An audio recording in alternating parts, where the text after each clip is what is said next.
ಕೆಲವೊಂದಿಷ್ಟು ದೇಶಗಳು ಹೇಳ್ತಿದ್ವು ನಮ್ಮ ಮಿಲಿಟರಿ ದೊಡ್ಡದಿದೆ, ನಮ್ಮಲ್ಲಿ ಬಹಳ ವೆಪನ್ಸ್ಗಳಿದೆ, ಅದು ಇದೆ ಅಂತ ಹೇಳ್ತಿದ್ರು.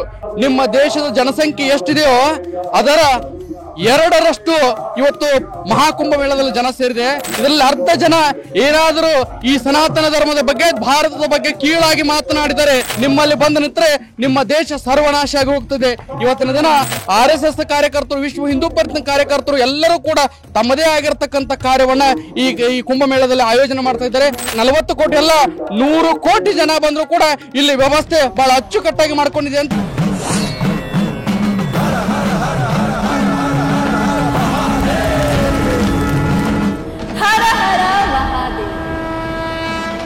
ಎಲ್ರಿಗೂ ನಮಸ್ಕಾರ. ಹರ ಹರ ಮಹಾದೇವ್. ನಾನು ನಿಮ್ಮ ಮುಮ್ತಾಜ್ ಅಬ್ದುಲ್ ನೆಲ್ಲೆಡ್ಕ, ಪ್ರಯಾಗ್ರಾಜ್ ಮಹಾಕುಂಭ ಮೇಳದಿಂದ. ಸೊ ಹಾಗಾಗಿ ಇವತ್ತು ನಮ್ಮ ಜೊತೆ ಕರ್ನಾಟಕದವರಿದ್ದಾರೆ. ಸೊ ಅವರ ಜೊತೆ ನಾನು ಮಾತಾಡಿಸ್ತೀನಿ. ಸ್ವಾಮೀಜಿಗಳ ನಮಸ್ಕಾರ. ಹರ ಹರ ಮಹಾದೇವ್. 144 ವರ್ಷಗಳಿಗೊಮ್ಮೆ ನಡೆಯುವಂತಹ ಮಹಾಕುಂಭ ಮೇಳದಲ್ಲಿ ನಾವೆಲ್ಲರೂ ಕೂಡ ಪಾಲುದಾರರಾಗ್ತಾ ಇದ್ದೀವಿ. ಎಷ್ಟು ಖುಷಿ ಇದೆ ಸ್ವಾಮೀಜಿ. ಮೊದಲಿಗೆ ಹರ ಹರ ಮಹಾದೇವ್. ಇವತ್ತು ಸನಾತನ ಧರ್ಮದ ಶಕ್ತಿ ಪ್ರದರ್ಶನ ಅನ್ನುವಂಥದ್ದು ಇವತ್ತು ನಮ್ಗೆ ಕಂಡು ಬರ್ತಾ ಇದೆ. 144 ವರ್ಷಗಳ ಬದುಕ, 6 ವರ್ಷಕ್ಕೊಮ್ಮೆ ಅರ್ಧ ಕುಂಭಮೇಳ, 12 ವರ್ಷಕ್ಕೊಮ್ಮೆ ಪೂರ್ಣ ಕುಂಭಮೇಳ. ಇದು 144 ವರ್ಷಗಳ ಬಳಿಕ ಇದು ಮಹಾಕುಂಭಮೇಳ. ವಿಶ್ವದಲ್ಲಿರ್ತಕ್ಕಂಥ ಎಲ್ಲ ಸನಾತನ ಧರ್ಮದವರಿಗೂ ಒಂದು ಗರ್ವವಾಗುವಂತ ದಿನ ಇವತ್ತಿನ ದಿನ. ಯಾಕಂದ್ರೆ ಕೆಲವೊಂದಿಷ್ಟು ದೇಶಗಳು ಹೇಳ್ತಿದ್ವು ನಮ್ಮ ಮಿಲಿಟರಿ ದೊಡ್ಡದಿದೆ, ನಮ್ಮಲ್ಲಿ ಬಹಳ ವೆಪನ್ಸ್ಗಳಿದೆ, ಅದು ಇದೆ ಅಂತ ಹೇಳ್ತಿದ್ರು. ನಾನು ಅದ್ರ ಬಗ್ಗೆ ಮಾತಾಡೋದಿಲ್ಲ. ಆದರೆ ಕೆಲವೊಂದಿಷ್ಟು ಸನಾತನ ಧರ್ಮದ ಬಗ್ಗೆ, ಭಾರತದ ಬಗ್ಗೆ ಕೀಳವಾಗಿ ಮಾತನಾಡೋರಿಗೆ ಒಂದು ಸಂದೇಶ ಕೊಡ್ತಾ ಇದ್ದೀವಿ. ಏನಂದ್ರೆ ನಿಮ್ಮ ದೇಶದ ಜನಸಂಖ್ಯೆ ಎಷ್ಟಿದೆಯೋ ಅದರ 2ರಷ್ಟು ಇವತ್ತು ಮಹಾಕುಂಭ ಮೇಳದಲ್ಲಿ ಜನ ಸೇರಿದೆ. ಇದರಲ್ಲಿ ಅರ್ಧ ಜನ ಏನಾದರೂ ಈ ಸನಾತನ ಧರ್ಮದ ಬಗ್ಗೆ, ಭಾರತದ ಬಗ್ಗೆ ಕೀಳಾಗಿ ಮಾತನಾಡಿದರೆ ಇದರ ಅರ್ಧ ಜನ ನಿಮ್ಮಲ್ಲಿ ಬಂದು ನಿಂತರೆ ನಿಮ್ಮ ದೇಶ ಸರ್ವನಾಶ ಆಗಿ ಹೋಗ್ತದೆ. ಇವತ್ತಿನ ದಿನ ಸನಾತನ ಧರ್ಮದ ಶಕ್ತಿ ಏನನ್ನುವಂತಹದ್ದು ಇಡೀ ಜಗತ್ತಿಗೆ ಅರಿವಾಗಿದೆ. ಯಾಕಂದ್ರೆ ದೇಶದ, ವಿಶ್ವದ ನಾನಾ ಭಾಗಗಳಿಂದ ಎಲ್ಲ ಸನಾತನಿಗಳು ಕೂಡ ಇವತ್ತು ಬಂದಿದ್ದಾರೆ. ಅಷ್ಟೇ ಅಲ್ಲದೆ ವಿದೇಶದೊಳಗಿರ್ತಕ್ಕಂಥವರು, ಸನಾತನ ಧರ್ಮದ ತತ್ವ ಆದರ್ಶಗಳನ್ನ ಒಪ್ಪಿಕೊಂಡಿರ್ತಕ್ಕಂಥವ್ರು, ಪ್ರಭುತ್ವ ಹಿಂದುತ್ವವನ್ನ ಒಪ್ಪಿಕೊಂಡಿರ್ತಕ್ಕಂಥವ್ರು, ವಿದೇಶದೊಳಗಿರ್ತಕ್ಕಂಥ ಎಲ್ಲ ಪ್ರಬುದ್ಧ ಜನರು ಕೂಡ ಇವತ್ತು ಸನಾತನ ಧರ್ಮವನ್ನು ಸ್ವೀಕಾರ ಮಾಡಿಕೊಂಡು ಎಷ್ಟೋ ಜನ ಇವತ್ತು ಈ ಸೆಕ್ಟರ್ಗಳಲ್ಲಿ ಈ ಕುಂಭಮೇಳಲ್ಲಿ ಅಲ್ದಾಡಿದವಾಗ ನಮ್ಗೆಲ್ಲರಿಗೂ ಕೂಡ ಅರಿವಾಯಿತು. ಬಹಳ ಜನ ವಿದೇಶದವರು ಈ ಸನಾತನ ಧರ್ಮವನ್ನು ಅರಿತುಕೊಂಡು ತಿಳ್ಕೊಂಡು ಈ ಧರ್ಮಕ್ಕೆ ನಾವು ಹುಟ್ಟಬೇಕಾಗಿತ್ತು, ಹುಟ್ಟದೇ ಇದ್ರು ಕೂಡ ಪರವಾಗಿಲ್ಲ, ಇದು ಆಚಾರ ವಿಚಾರಗಳನ್ನ, ಸಂಪ್ರದಾಯಗಳನ್ನ ನಮ್ಮ ಜೀವನದಲ್ಲಿ ಅಳವಡಿಸಿಕೊಳ್ಳೋಣ ವಿಚಾರ ಇಟ್ಕೊಂಡು ಬಂದಿದ್ದಾರೆ. ನಾವೆಲ್ಲರೂ ಕೂಡ ಇಂಥ ಒಂದು ಕುಂಭ ಮೇಳದೊಳಗೆ ಭಾಗಿಯಾಗಿರ್ತಕ್ಕಂಥದ್ದು ಎಲ್ಲರಿಗೂ ಕೂಡ ಪುಣ್ಯ. ಯಾಕಂದ್ರೆ ನಾವು ಹುಟ್ಟಿರ್ತಕ್ಕಂಥ ಈ ಘಟ್ಟ, ಯಾಕಂದ್ರೆ 144 ವರ್ಷಗಳಿಗೆ ಬಂದಿರತಕ್ಕಂಥ ಈ ಕುಂಭ ಮೇಳ ನಮ್ಮೆಲ್ಲರಿಗೂ ಕೂಡ ಪುಣ್ಯ. ಇಂತಹ ಕುಂಭ ಮೇಳದೊಳಗ ನಮ್ಮ ಕರ್ನಾಟಕದ ಅನೇಕ ಸಾಧು ಸಂತರು, ಮಹತ್ತರು, ಹಾಗೆ ಅನೇಕ RSS ಕಾರ್ಯಕರ್ತರು, ವಿಶ್ವ ಹಿಂದೂ ಪರಿಷತ್ ಕಾರ್ಯಕರ್ತರು ಎಲ್ಲರೂ ಕೂಡ ತಮ್ಮದೇ ಆಗಿರ್ತಕ್ಕಂಥ ಕಾರ್ಯವನ್ನ ಈ ಕುಂಭ ಮೇಳದಲ್ಲಿ ಆಯೋಜನೆ ಮಾಡ್ತಾ ಇದ್ದಾರೆ. ಈಗೆಲ್ಲರಿಗೂ ಕೂಡ ಬಹಳ ಜನ ಸೇರ್ತಿದೆ.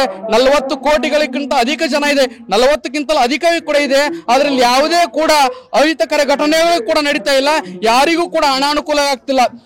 40 ಕೋಟಿ ಅಲ್ಲ, 100 ಕೋಟಿ ಜನ ಬಂದ್ರು ಕೂಡ ಇಲ್ಲಿ ವ್ಯವಸ್ಥೆ ಬಹಳ ಅಚ್ಚುಕಟ್ಟಾಗಿ ಮಾಡ್ಕೊಂಡಿದೆ ಅಂತ ಈ ಸಂದರ್ಭದಲ್ಲಿ ಹೇಳಕ್ ಬಯಸ್ತಾ ಇದ್ದೇನೆ.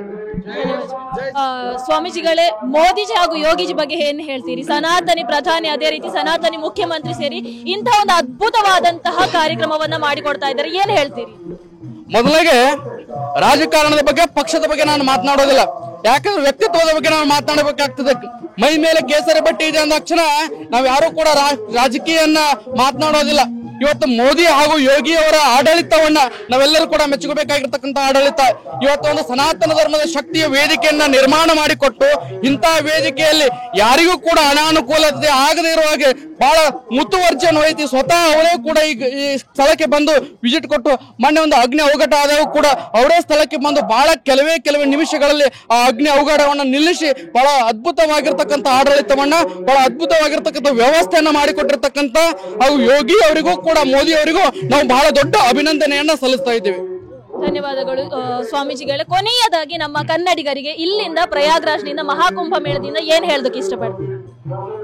ಕರ್ನಾಟಕದ ಅನೇಕ ಸಾಧು ಸಂತರು ಇದೇ 25ನೇ ತಾರೀಕಿನಂದು ಬಹುತೇಕ RSS ಹಾಗೂ ವಿಶ್ವ ಹಿಂದೂ ಪರಿಷತ್ತಿನ ಒಂದು ಬೈಠಕ್ ಇರೋ ಕಾರಣಕ್ಕಾಗಿ ಅನೇಕ ಜನ ಕರ್ನಾಟಕದಿಂದ ಬರ್ತಾ ಇದ್ದಾರೆ ಹಾಗೂ ಕೂಡ ಬಂದಿದ್ದಾರೆ. ಅವರೆಲ್ಲರೂ ಕೂಡ ನಾನು ಹೇಳೋದೇನೆಂದ್ರೆ, ಜಗತ್ತಿನೊಳಗೆ ಹಿಂದೂ ಧರ್ಮದ ಶಕ್ತಿ, ಹಿಂದೂ ಧರ್ಮದ ಆಚಾರ ವಿಚಾರ, ಅನೇಕ ಸಾಧು ಸಂತರನ್ನ ನೋಡುವಂತ ಅವಕಾಶ 140 ವರ್ಷಗಳ ಬಳಿಕ ನಮಗೆ 144 ವರ್ಷಗಳ ಬಳಿಕ ಒದಗಿ ಬಂದಿದೆ. ಸರ್ವರು ಕೂಡ ಈ ಅವಕಾಶವನ್ನ ಪಡ್ಕೊಳ್ಬೇಕು. ಯಾಕೆ ಸನಾತನ ಧರ್ಮ ಶಕ್ತಿಯನ್ನ ಇರತಕ್ಕಂತ ಅನೇಕ ಜನ ಸಾಧು ಸಂತರ ಶಕ್ತಿಗಳನ್ನ ನಾವೆಲ್ಲರೂ ಕೂಡ ಕನ್ನಡಿಗರಾಗಿರ್ತಕ್ಕಂಥವ್ರು ವಿಶ್ವದೊಳಗೆ ಯಾರೇ ಆಗಿದ್ರು ಕೂಡ ಇದನ್ನು ನಾವು ಉಪಯೋಗವನ್ನ ಪಡ್ಕೊಳ್ಬೇಕಂತ ಈ ಮೂಲಕ ಹೇಳ್ತಾ ಇದ್ದೇನೆ. ಧನ್ಯವಾದಗಳು ಸ್ವಾಮೀಜಿ ನಿಮ್ಮೆಲ್ಲ ಮಾತುಗಳು.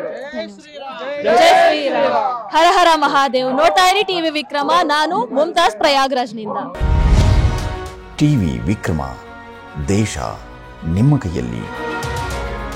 ಈ ಕಾರ್ಯಕ್ರಮ ನಿಮಗೆ ಇಷ್ಟ ಆಗಿದ್ದಲ್ಲಿ ಲೈಕ್, ಶೇರ್ ಹಾಗೂ ಕಮೆಂಟ್ ಮಾಡಿ. ಟಿವಿ ವಿಕ್ರಮದ ಕಾರ್ಯಕ್ರಮಗಳನ್ನು ನಿರಂತರವಾಗಿ ವೀಕ್ಷಿಸಲು ಸಬ್ಸ್ಕ್ರೈಬ್ ಮಾಡಿ, ಬೆಲ್ ಐಕನ್ ಒತ್ತಿ.